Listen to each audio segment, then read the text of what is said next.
आगे चलते हैं स्टूडेंट्स, डिस्कस करते हैं ब्लीचिंग पाउडर को। सबसे पहले तो स्टूडेंट्स आप याद रखेंगे कि हमने डिस्कस किया था स्लेक लाइम को अपने प्रीवियस चैप्टर के अंदर। वहाँ पे स्टूडेंट्स हमने इस रिएक्शन को ऑलरेडी डिस्कस भी किया था। ब्लीचिंग पाउडर स्टूडेंट्स आप यूज़ कर रहे होते हैं अपने मुख्तलिफ इंडस्ट्रीज़ के अंदर, और स्टूडेंट्स आप क्यों यूज़ करते हैं, पेपर एंड पल्प इंडस्ट्रीज़ के अंदर यूज़ करते हैं। इसके यूजेस हम एट द एंड भी डिस्कस करेंगे स्टूडेंट्स। आप इसको डिसइंफेक्टेंट के तौर पर भी यूज़ कर सकते हैं, यानी कि स्टूडेंट्स इसकी आपके पास एक बड़ी बहुत वास्ट किस्म की एप्लीकेशंस हैं आपकी इंडस्ट्री के अंदर। देन स्टूडेंट्स ब्लीचिंग पाउडर को हम प्रिपेयर कैसे करते हैं industrially. It can be manufactured by the action of chlorine on dry slack lime using one of the following methods. अब स्टूडेंट्स आपके पास दो मेथड हैं जिससे आप ये प्रिपेयर कर सकते हैं। सबसे पहले तो स्टूडेंट्स हम इसका टिपिकल रिएक्शन देख लेते हैं जो कि स्टूडेंट्स हो रहा होता है between that of slake lime and that of chlorine. अब स्लेक लाइम में स्टूडेंट्स आपके पास CaOH whole twice plus chlorine, और स्टूडेंट्स ये आपके पास जनरेट कर रहा होता है CaClOCl,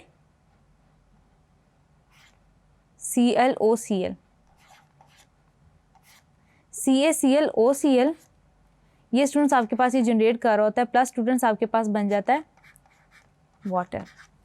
अब स्टूडेंट्स यहाँ पे आप इसको इस तरह से भी लिख सकते हैं CaOCl2, अपनी आसानी के लिए आप ऐसे भी लिख सकते हैं। ये स्टूडेंट्स आपके पास टिपिकल फॉर्मूला है ब्लीचिंग पाउडर का। सबसे पहले तो स्टूडेंट्स हम क्या करते हैं, after discussing it's preparation discuss कर लेते हैं कि आप किन मेथड से इसको प्रिपेयर कर सकते हैं। सबसे पहला मेथड स्टूडेंट्स आपके पास आता है हेसन-क्लेवर मेथड का, और दूसरा मेथड स्टूडेंट्स आपके पास आता है बेकमैन मेथड। अब स्टूडेंट्स ये जो आपके पास हेसन-क्लेवर मेथड होता है, इसमें स्टूडेंट्स पर्टिकुलरली क्या होता है कि आप यूज़ कर रहे होते हैं iron cylinders. Iron cylinder students आपके पास साइड बाय साइड अरेंज्ड होते हैं 4 to 8 इन नंबर। अब स्टूडेंट्स वहाँ पे प्रिंसिपल कुछ ऐसा अप्लाई होता है कि आप क्लोरीन गैस, वो स्टूडेंट्स सीरीज ऑफ सिलेंडर्स होते हैं आपके पास, और वो स्टूडेंट्स क्या कर रहे होते हैं, वो आपके पास रोटेट कर रहे होते हैं। अब स्टूडेंट्स वो जब आपके पास रोटेट कर रहे होते हैं तो होता ये है कि आपके पास स्टूडेंट्स कि आपके पास जो मिक्सचर है या मटेरियल कोई भी आपने इंट्रोड्यूस किया है ना उन सिलेंडर के अंदर, तो वो कॉन्टीन्यूसली मूव करता है, यानी कि आपके पास जो सब्सटेंसेस हैं वो इन कांटेक्ट आते हैं। रिएक्टेंट जब स्टूडेंट्स याद रखिएगा कि आपस में इन कांटेक्ट आता है तभी वो रिएक्ट करता है। तो स्टूडेंट्स ये रूम प्रोवाइड करते हैं सिलेंडर्स की कॉन्टीन्यूसली रोटेट करके कि आपके पास जो है रिएक्टेंट है वो आपस में रिएक्ट कर सके। आप स्टूडेंट्स आपने रिएक्टेंट इंट्रोड्यूस कैसे करवाना है। सबसे पहले तो स्टूडेंट्स क्या होगा कि स्लेक लाइम को जो सबसे ऊपर वाला सिलेंडर है उसके अंदर ऐड किया जाता है। स्लेक लाइम को स्टूडेंट्स आप ऊपर से ऐड करते हैं तो वो with the passage of gravity, यानी कि जो ग्रेविटेशनल पुल के अकॉर्डिंगली वो मूव करता जाता है।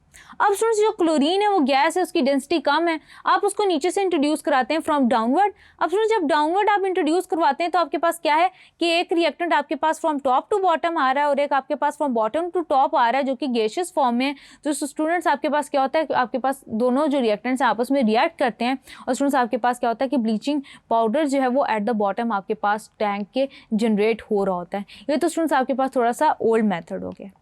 देन स्टूडेंट्स आपके पास क्या होता है बेकमैन मेथड है, वो आपके पास थोड़ा न्यू मेथड है। उसमें स्टूडेंट्स आपका जो बेसिक प्रिंसिपल तो यही होता है, यहाँ पे थोड़ा सा ज़्यादा प्रोनाउंस्ड होता है। स्टूडेंट्स होता क्या, यहाँ पे आपके पास हो रहा होता है काउंटर करंट मल्टीप्लायर। सबसे पहले तो स्टूडेंट्स आपके पास क्या होता है कि इसमें रेक्स अटैच होते हैं, इसमें सिलेंडर्स नहीं होते हैं, रोटेटिंग रेक्स होते हैं। ये रेक्स स्टूडेंट्स आपके पास रोटेट कर रहे होते हैं और क्या कर रहे होते हैं, आपने स्लेक लाइम को कंप्रेस्ड एयर के साथ इंट्रोड्यूस करना होता है फ्रॉम द टॉप, और स्टूडेंट्स आप हॉपर में से ऐड करते हैं। अब स्टूडेंट्स आपके पास क्लोरीनेटिंग टावर में ये सब कुछ हो रहा होता है, और स्टूडेंट्स जो आपके पास क्लोरीन और हॉट एयर होती है वो मिक्सड होती है, और स्टूडेंट्स आपके पास बॉटम से ऐड की जा रही होती है। अब स्टूडेंट्स ये जो आपके पास रेक्स होते हैं ये रोटेट कर रहे होते हैं कॉन्टीन्यूसली। जब ये रेक्स स्टूडेंट्स आपके पास रोटेट कर रहे होते हैं तो क्या होता है कि आपके पास ब्लीचिंग पाउडर नीचे से ऊपर से नीचे जा रहा होता है, जबकि स्टूडेंट्स आपके पास chlorine with that of hot air जो है वो डाउनवर्ड से ऊपर मूव कर रहा होता है। तो स्टूडेंट्स क्या होता है आपके पास काउंटर करंट मैकेनिज्म के थ्रू मैक्सिमम कॉन्टैक्ट होता है between that of the slack lime and that of chlorine, और स्टूडेंट्स जितना मैक्सिमम आपके पास कॉन्टैक्ट होता है क्या होता है कि आपके पास ब्लीचिंग पाउडर जनरेट हो रहा होता है। उसके अलावा स्टूडेंट्स आप याद रखेंगे कि आपके पास मैक्सिमम यील्ड आ रही होती है काउंटर करंट प्रिंसिपल के ऊपर। स्टूडेंट्स आपका पूरा ये प्रिंसिपल या आपका पूरा एपरेटस बेस्ड होता है। देन स्टूडेंट्स आप एक और बात याद रखेंगे कि आपको क्लोरीन की बहुत कम कंसंट्रेशन इसके लिए यूज करनी पड़ती है। आगे चलते हैं स्टूडेंट्स, डिस्कस कर लेते हैं कि प्रॉपर्टीज़ क्या हैं आपके पास, कि आपके पास ब्लीचिंग पाउडर आखिर रिएक्ट कैसे कर रहा होता है। तो सबसे पहले स्टूडेंट्स इसकी देख लेते हैं कि एज अ ऑक्सीडाइजिंग एजेंट क्यों रिएक्ट कर रहा होता है। क्योंकि स्टूडेंट्स ये आपके पास जब डिसोसिएट होता है तो आपके पास जनरेट कर रहा होता है hypochlorite ion in aqueous solution CaOCl2, it dissociates to form Ca+2 calcium generate करता है प्लस OCl negative plus Cl negative due to the generation of hypochlorite ions in solution. Students ये आपके पास एक अच्छा ऑक्सीडाइजिंग एजेंट है। उसके अलावा स्टूडेंट्स जब भी आपके पास डाइल्यूट एसिड यानी कि डाइल्यूट सल्फ्यूरिक एसिड के साथ रिएक्ट करता है तो ये आपके पास हाइपोक्लोरस एसिड जनरेट करता है। वो कैसे?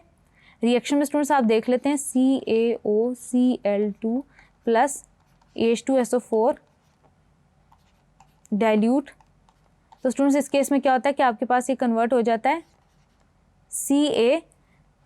CaCSO4 plus CaCl2 plus students आपके पास ये कन्वर्ट हो रहा होता है HClO में यानी कि हाइपोक्लोरस एसिड के अंदर कन्वर्ट हो रहा होता है। देन स्टूडेंट्स यही रिएक्शन आपके पास अगर कंसनट्रेटेड H2SO4 के साथ हो रहा हो CaOCl2 प्लस H2SO4 तो स्टूडेंट्स आपके पास ये कन्वर्ट हो रहा होता है कैल्शियम सल्फेट के अंदर और स्टूडेंट्स आपके पास कैल्शियम सल्फेट के अंदर कन्वर्ट हो रहा होता है और स्टूडेंट्स क्लोरीन रिलीज कर रहा होता है। अब स्टूडेंट्स आपके पास आप याद रखेंगे कि आपके पास ब्लीचिंग पाउडर कभी भी प्योर फॉर्म में एग्जिस्ट नहीं कर रहा होता। आप ब्लीचिंग पाउडर का जब भी रिएक्शन करवाएंगे एसिड के साथ तो उसके अंदर से जो क्लोरीन जनरेट होगी स्टूडेंट्स आप उसको अवेलेबल क्लोरीन कहेंगे। यानी कि स्टूडेंट्स आपके पास पूरे as a whole bleaching powder के अंदर 35 to 40% फ्री क्लोरीन प्रेजेंट होती है जो कि स्टूडेंट्स उसकी ऑक्सीडाइजिंग प्रॉपर्टीज़ को एनहेंस कर रही होती है, जिसकी वजह से स्टूडेंट्स इस पर्टिकुलर क्लोरीन को जो कि आपके पास ऑलरेडी ब्लीचिंग पाउडर के अंदर एग्जिस्ट कर रही होती है जो कि उसकी ऑक्सीडाइजिंग पावर को एनहेंस कर रही होती है उसको स्टूडेंट्स आप कह रहे होते हैं अवेलेबल क्लोरीन। उसके अलावा स्टूडेंट्स आपके पास क्या होता है, उसके अलावा स्टूडेंट्स ये आपके पास ऑक्सीडाइज कर रही होती है हाइड्रोजन क्लोराइड को, ब्रोमाइड को और आयोडाइड को to give that of respected halogens यानी कि कॉरेस्पॉन्डिंग आपके पास हेलोजन्स रिलीज हो रहे होते हैं। यानी कि स्टूडेंट्स अगर आपके पास ब्लीचिंग पाउडर रिएक्ट कर रहा है हाइड्रोजन क्लोराइड के साथ तो ये स्टूडेंट्स कन्वर्ट कर देगा उसको कैल्शियम क्लोराइड के अंदर, कैल्शियम क्लोराइड के अंदर, वाटर के अंदर, स्टूडेंट्स क्लोरीन के अंदर उसको ऑक्सीडाइज कर देगा यानी कि स्टूडेंट्स क्लोरीन गैस भी जनरेट होगी। उसके अलावा स्टूडेंट्स आपके पास तमाम तीनों रिएक्शंस इसी तरह होंगे HCl के साथ, HBr के साथ, HI के साथ कि आपके पास ब्रोमीन और आयोडीन गैस में कन्वर्ट कर देगा like that of chlorine. Then students आपके पास ब्लीचिंग पाउडर जब रिएक्ट करता है अमोनिया के साथ स्टूडेंट्स रिएक्ट करता है तो टिपिकली क्या करता है, कन्वर्ट कर देता है उसको भी कैल्शियम क्लोराइड के अंदर, नाइट्रोजन गैस के अंदर यानी कि उसको अगेन ऑक्सीडाइज कर लेता है एंड वाटर जनरेट करता है। देन स्टूडेंट्स आगे calcium hypochloride reacts with carbon dioxide to form calcium carbonate and releases chlorine. बिल्कुल इसी तरह स्टूडेंट्स आपके पास आप इसको कैल्शियम हाइपोक्लोराइड भी कहते हैं, ब्लीचिंग पाउडर को कैल्शियम हाइपोक्लोराइड स्टूडेंट्स आपके पास क्या करता है CaOCl2 ये रिएक्ट करता है कार्बन डाइऑक्साइड के साथ, कैल्शियम कार्बोनेट रिलीज करता है और क्लोरीन रिलीज करता है। तो ये स्टूडेंट्स इसके पास कुछ पर्टिकुलर हमारे पास हो गए एट्रीब्यूट्स यानी कि ये as a oxidizing agent behave करता है। कैसे करता है सोल्यूशन के अंदर वो आप बताएंगे। As a oxidizing agent oxidize किस को करता है, हाइड्रोजन क्लोराइड, ब्रोमाइड, आयोडाइड को, अमोनिया को, वो आप मेंशन करेंगे। कैल्शियम हाइपोक्लोराइड कार्बन डाइऑक्साइड के साथ कैसे रिएक्ट करता है उसको स्टूडेंट्स आप मेंशन कर देंगे। तो आपका स्टूडेंट्स ये टॉपिक जो है वो यहाँ पे एंड हो जाता है। यूजेस को हम डिस्कस कर लेते हैं कि ब्लीचिंग पाउडर को आप लेबॉर्ट्री में यूज़ करते हैं क्लोरीन और ऑक्सीजन की प्रेपरेशन के अंदर। उसके अलावा स्टूडेंट्स क्लोरोफॉर्म की मैन्युफैक्चर के अंदर यूज़ कर रहे होते हैं, अनश्रिंकेबल वूल की प्रिपरेशन के अंदर इसको स्टूडेंट डिसइंफेक्टेंट के तौर पे भी यूज़ किया जाता है, वाटर ट्रीटमेंट के अंदर वाटर को स्टेरिलाइज किया जाता है इसके थ्रू।